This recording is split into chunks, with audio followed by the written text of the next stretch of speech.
Sama. Oh iya, ini Basin aku ada WA Japri tadi. Bang Coba Basinnya lagi dilihat. Kemana dia Bang? keluar. Tapi kan Japri juga kan? Sudah Japri ya. Sudah sih. Ya, lanjut diskusinya lanjut.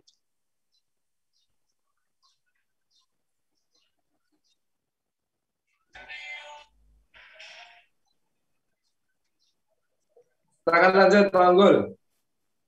Oke, Pak Tobat nanti bisa dibaca ulang sebenarnya di situ. Iya. Saya hanya membacakan ininya aja ya. Dari Kejadian 20 ayat 1 itu kisah kelahiran tentang Ishak ya. Lalu nanti sama-sama kita belajar, Pak. Saya Nih, tidak itu sedang kejadiannya kok nggak ini? 20 berapa, Bang? Kejadian 20 ayat 1. Ini saya tampilkan nih. Itu nggak ketemu tak itu. Ya udah nggak apa-apa. Nanti kalau teman-teman mau periksa sendiri bisa dilihat ya.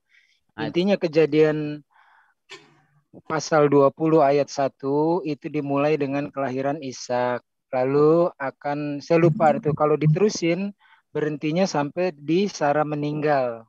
Pak Tobat ingat nggak? Iya.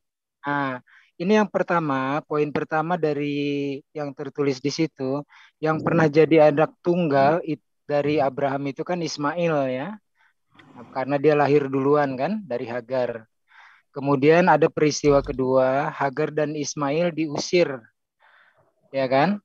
Nah, kisah pengusirannya ini aneh, Pak, karena kalau Bapak hitung ketika Ishak lahir, umurnya Ismail itu sudah 15 tahun. Lalu setahun kemudian atau 2 tahun kemudian diusir. Katakanlah diusir umur 16 tahun. Ya umur-umuran SMP lah. Nah ini ada yang aneh di situ Pak. Abraham mengusir Hagar, memberikan sekirbat air dan makanan di pundak Hagar. Dan Ismail, di pundaknya juga kan nggak mungkin Pak. Karena umur 16 tahun digendong di pundaknya Hagar. Kemudian ketika makanan dan air habis, Hagar melempar Ismail ke semak-semak. Lah anak ABG kan nggak mungkin Pak, kecuali bayi ya. Jadi ini ada keanehan. Kemudian mereka tinggal di Beersheba. Lalu di mana Abraham ini dari ini loh Pak, dari PL ya, tapi saya nggak mau baca karena terlalu panjang, nanti sama-sama kita cek ulang. Abraham menerima perintah menyembelih anaknya itu di Beersheba, tempat Hagar tinggal gitu. Kan bukan bayi atau masih 2 tahun umurnya si Ismail ya. Jadi saya ulangi, Abraham menerima perintah menyembelih anaknya di Beersheba, tempat Hagar dan Ismail tinggal. Lalu tidak jadi kan menyembelih anaknya, diganti hewan kurban. Abraham dan anaknya pulang ke Beersheba, membuat perjanjian dengan Raja Abimelek menanam pohon. Abraham tinggal di sana di Beersheba. Abraham, Hagar dan Ismail. Lalu di pasal-pasal berikutnya Sarah meninggal. Di mana meninggalnya? Di kota Hebron. Beda dengan Abraham, Ismail dan Hagar yang tinggal di Beersheba. Nah, ketika Sarah meninggal di Hebron, Abraham datang. Nah, dari sini bisa kita simpulkan, Pak, bahwa sebenarnya yang disembelih itu, yang nggak jadi disembelih itu adalah Ismail, bukan Ishak. Gitu, Pak. Monggo. Oh iya. Nanti saya baca lagi ya, karena itu kan panjang ya. Nanti kapan-kapan kita bahas lebih detail dengan saya tampilkan deh. Saya lagi nggak bisa nampilin. Kalau pemahaman kami kan yang dikorbankan itu ya adalah Ishak ya Pak ya. Karena kalau Bapak bilang tadi anak yang tunggal itu betul, memang Tuhan berkata bahwa ambillah anakmu yang tunggal itu yang engkau kasihi, yakni Ishak. Jadi di situ memang itu makanya nanti kita namanya critical text ya. Ketika melihat lokasinya itu bukannya si Ishak. Nanti kapan kalau sempat lah Pak, saya juga nggak terlalu punya banyak waktu. Saya juga cuma singkat aja mengenai pernyataan Bapak tadi kan. Kalau secara teks di sini memang benar bahwa secara teks di sini yang disuruh untuk dikorbankan itu adalah anaknya yang tunggal, yaitu yang dikasih yang dikasih Abraham itu Ishak ya Pak ya. Nah di sini kan posisinya itu Abraham sudah Ismail sama Hagar kan sudah nggak di situ, Pak, sudah diusir kan? Nah, tapi kan kalau baca di ayat PL tersebut, Pak, Abraham ikut tinggal di Berseba. Makanya ketika Peristiwa Sarah mati di Hebron, Abraham datang dari Berseba. Jadi peristiwa perintahnya itu Abraham lagi ada di Berseba itu yang nulis PL loh, Pak, bukan kata saya. Iya, saya Ketika juga baca. perintah itu turun. Iya, saya juga baca ini di PL. Jadi setelah diusir Hagar dan Ismail, tinggal Ishak. Nah, di situ dibilang kan, ambil anakmu yang tunggal itu. Nah, di situ Ishak, dan pergilah ke tanah Moria dan persembahkan dia di sana sebagai korban bakaran yang akan kukatakan kepadamu. Jadi kalau memang yang tertulis di teks di sini bahwa yang dikorbankan itu adalah Ishak gitu, Pak. Saat dikorbankan itu Ishak usia berapa tahun tuh, Pak? enggak gini. Mungkin sebetulnya yang paling jelas itu peristiwa penyembelihan itu di Berseba atau di Yerusalem. Mungkin gitu Pak Unggul ya. Ya, nah perintah kan tadi saya bilang perintah penyembelihan itu tertulisnya di Berseba. Sementara Sarah dan Ishak tinggal di Hebron gitu loh Pak. Itu kuncinya tuh. Sarah Tetapi itu memang disebut di situ disisipkan kata-kata Ishak sehingga orang langsung percaya oh ini Ishak. Padahal kalau diikutin jalan ceritanya akan kontradiksi. Perintah penyembelihan ada di Berseba, bukan di Terus Hebron. peristiwanya penyembelihan juga di mana? Di Kan Berseba, betul di Berseba, bukan di Hebron tempat Ishak tinggal dengan maminya Sarah.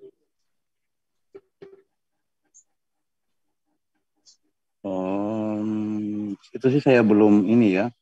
Ya, Tapi itu Bapak cermati tuh Pak, kata kunci saya begini, di mana perintah menyembelihnya itu tertulisnya di PL ada di Berseba.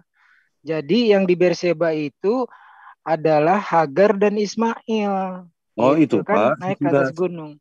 itu sesudah itu kali Pak, sesudah peristiwa pengorbanan itu Pak. Bukan sebelum, karena Jadi tidak jadi disembeli, diganti hewan kurban, iya, mereka pulang nih. Maksudnya mereka adalah Ibrahim dan Ismail. Lalu di perikop selanjutnya perjanjian Abraham dengan Abimelek.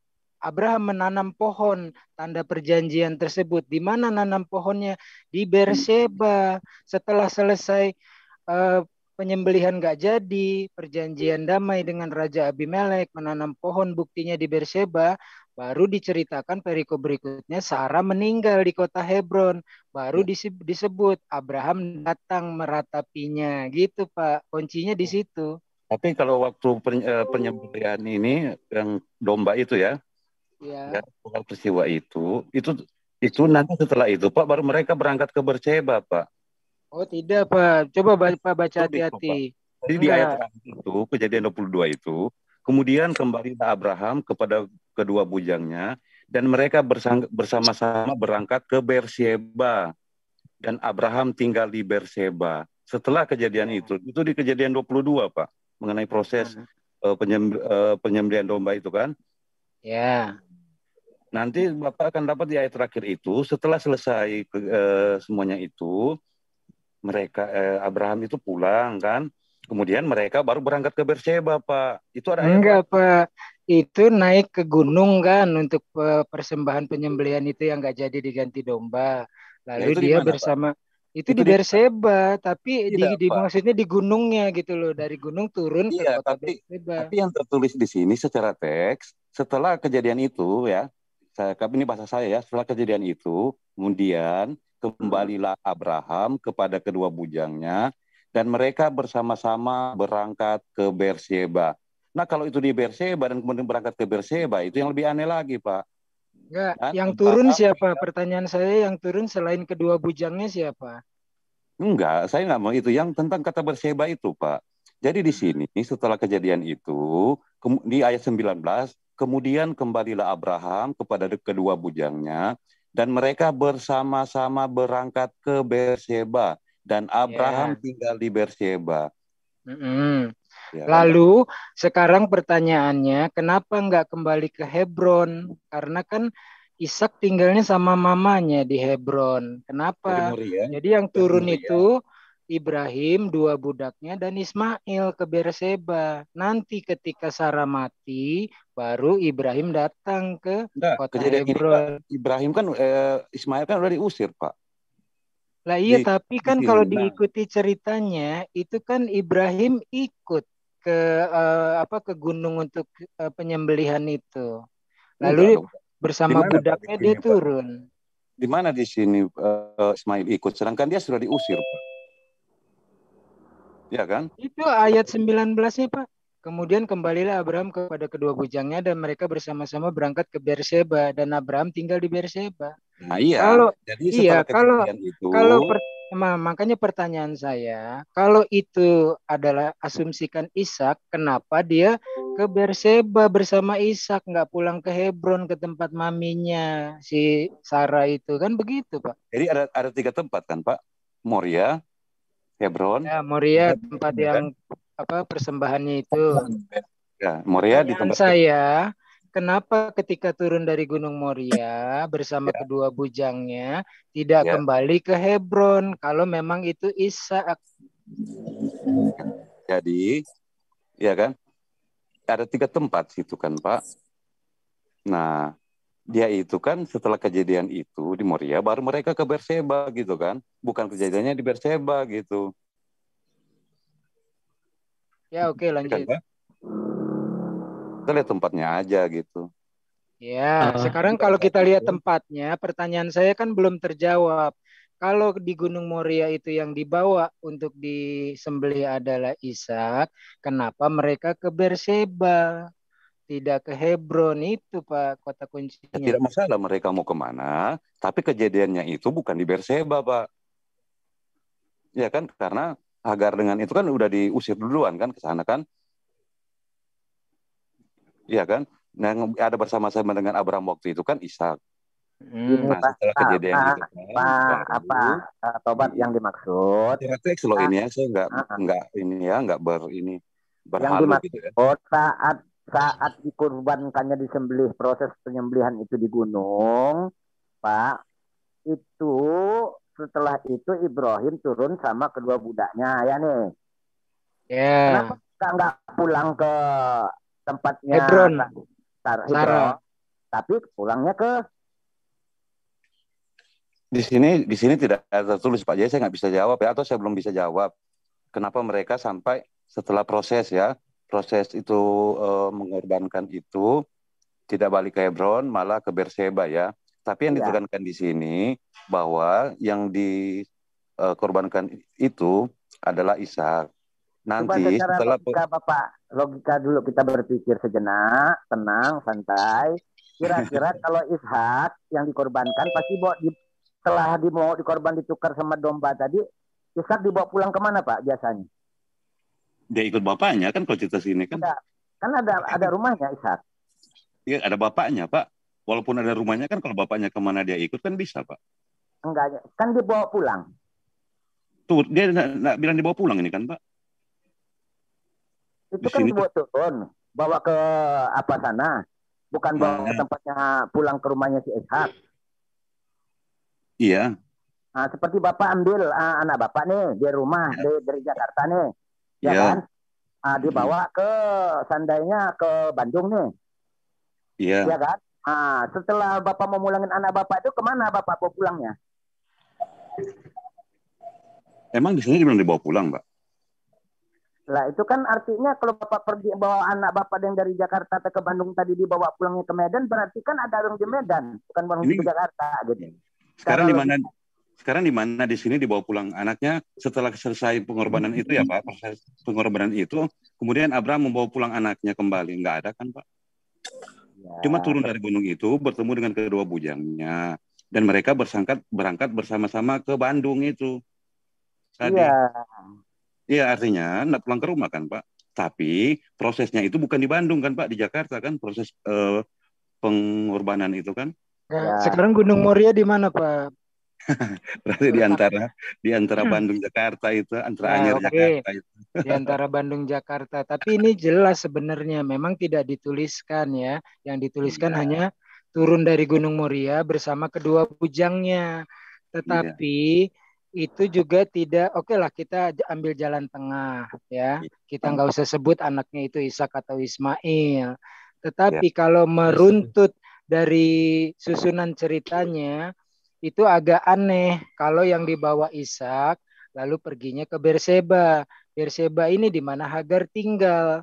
Kan diajarkan bahwa Sarah dan Ishak itu tidak rukun dengan Hagar dan Ismail. Ini satu pertanyaan. Kita coba netral dulu.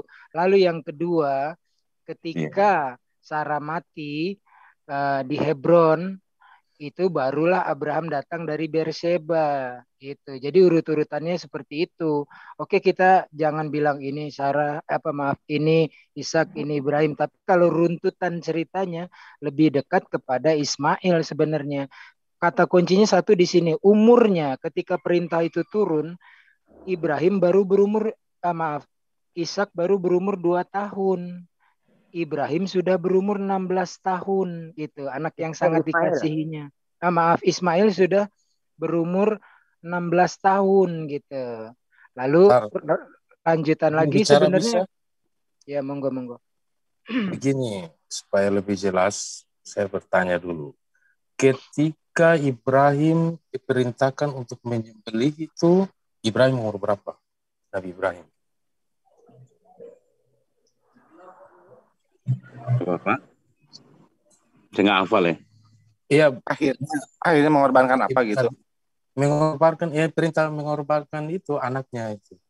Kalau dilihat dari kalau dilihat dari Kejadian 20 itu umur Ibrahim sudah sekitar antara 16-17. Bukan Ismail. 16-17 tahun. Maaf kebolak-balik mulu. Ismail. Coba aja lihat tuh gambar-gambar Bible bergambar. Itu kan bukan bayi kan, atau anak umur 2 tahun kan. Saya mau tarik garis lurus supaya jelas. Supaya kedua belah pihak juga bisa paham dari pihak Kristen. Jadi coba Pak Tobat, kalau bisa ada enggak umur berapa Nabi Ibrahim diperintahkan untuk mendapat wahyu untuk menyembelih itu? Saya tahu Pak Tobat. Tahu saya mesti urut dulu Pak itu ya. Jadi patokannya umur berapa Ishak lahir ya, Ismail lahir itu ya. Enggak, kalau saya pemahaman saya kalau lebih simpel cari dulu. Karena nanti kita kaitkan dengan kelahirannya Ismail sama kelahirannya Ishak. Itu nanti dapat. Kalau kita mau cari pembuktian, itu paling pas menurut saya. Jadi kita waktu Ismail lahir kan ketika umur Nabi Ibrahim umurnya 86 tahun kan? Iya. Iya. Nanti ketika Ishak lahir 100 tahun, kalau tidak salah 100 tahun apa berapa? 100 tahun ya bedanya ya. Iya. Iya, beda 14 tahun. Nah, sekarang perintah penyembelihan tuh umur berapa? Dari situ kita nanti tahu, kalau seandainya umur Nabi, misalkan perintah penyembelihannya ketika Nabi Ibrahim diperintahkan ketika umur 105 tahun. Nah, di situ nanti kita bisa menilai siapa yang bisa kalau kembali ke Ishak kan umurnya masih bagaimana, ke Ismail kan umurnya masih bagaimana gitu. Coba dilanjut, saya tunggu itu. Coba kalau bisa tampilkan itu. Umur berapa Nabi Ibrahim diberi perintah? Harus dicari dulu tuh Pak Tobat tuh.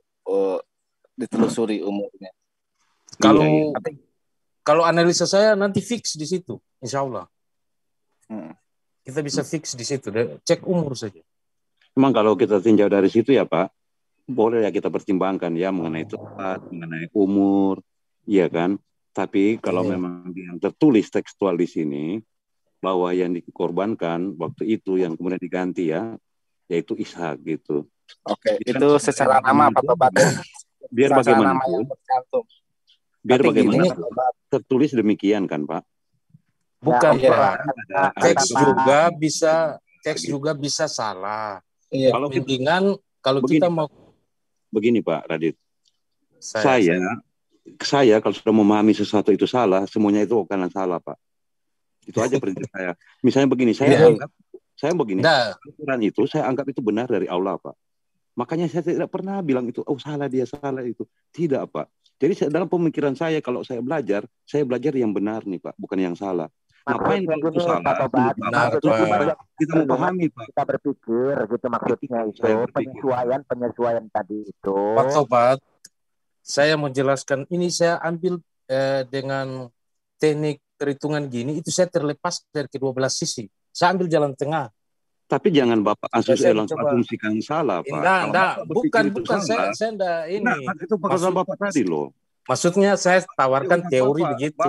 Walaupun Bapak TH15, tapi kalau sesuatu itu Bapak udah nggak salah, apapun yang mau dikatakan, Pak. Bukan maksud saya begitu, Pak. Aduh, Pak, Bapak yang ngomong sendiri, nggak boleh begitu. Begini, Pak. Saya tidak pernah menyalahkan. Saya malah benar. Sekarang saya mau pelajari kebenaran ini, gitu maksud saya. Yang ada di dasar hati, benar ini. Kalau salah ngapain Pak? Saya mau tertarik untuk pelajari, Pak. Bukan menyalahkan, Pak. Bukan maksud saya begitu, Pak. Maksudnya ini pikiran saya ya, maaf. Saya juga minta maaf. Cuma karena saya mendasari bahwa gimana pemikiran Pak Tobat? Maka saya akan coba pelajari bersama. Menghilangkan itu kecurigaan dulu. Betul. Tapi sebentar. Pelajari bersama. Itu sebentar. Gini, mohon maaf ya Pak Tobat ya. Mungkin Pak Firman Tajir tadi ya, langsung menjas gitu ya. Saya juga ini sangat berhati-hati. Saya sendiri sebagai Muslim menelaah Al-Qur'annya juga hati-hati. Mungkin Pak Taubat juga sama ya, hati-hati. Jadi yang Muslim, tolong kita menyikapi, membuka kejernihan ungkapan juga. Jadi Pak Tajir tadi mohon maaf Pak Firman ya, itu kan nanti ini yang salah. Nah itu mohon maaf juga. Mungkin Pak Taubat jadi nggak nyaman. Diskusi itu kan memberi wacana supaya meminggirkan hal-hal yang sifatnya sudah mungkin sadar terkontaminasi. Mungkin itu dulu. Ya, saya bantu Pak Tobat boleh? Saya bantu Pak Tobat boleh? Saya klarifikasi dulu. Yang ngomong tadi salah tadi itu. Ya udah. Sudah. Ya udah, saya mohon maaf kalau ide saya dianggap saling ini memaafkan. ya. Enggak, kita Pak Tobat. Iya. Saling memaafkan. Kita sama-sama belajar. Saya pun sendiri pun juga belajar. Pak Tobat belajar, semua kita di sini belajar. Boleh saya bantu Pak Tobat? Iya, silakan Pak, silakan. Oke, pendekatan lain ya. Kalau tadi supaya nggak terlalu stuck muter-muter di situ aja. Di Bapak buka Kejadian 16, ayatnya 16. Di situ tertulis Abram ya, sebelum dirubah namanya menjadi Abraham. Abram berumur 86 tahun. Ya, 86 kita ingat-ingat ketika Hagar melahirkan Ismail baginya. Jadi 86 tahun Ismail lahir. Kita ingat-ingat angka 86 tahun. Lalu di Kejadian 17 ayatnya 24 ini udah diganti namanya nih sama Allah ya menjadi Abraham. Abraham 99 Kejadian 17 ayat 24. Abraham berumur 99 tahun ketika dikerat kulit khatannya. Khitan ini ya. Dan Ismail 13 tahun. Kita catat ya, 99 dengan 13 tahun. Ini udah beranjak dewasa lah perintah khitan ini kan. Anak SMP itu. Ya, udah SMP lah kurang lebih. Lalu di Kejadian 21 di awal tadi saya bicara, inilah perikopnya kan Ishak lahir.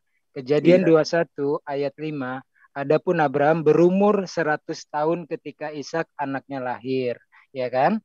Jadi selisihnya anak SMP dengan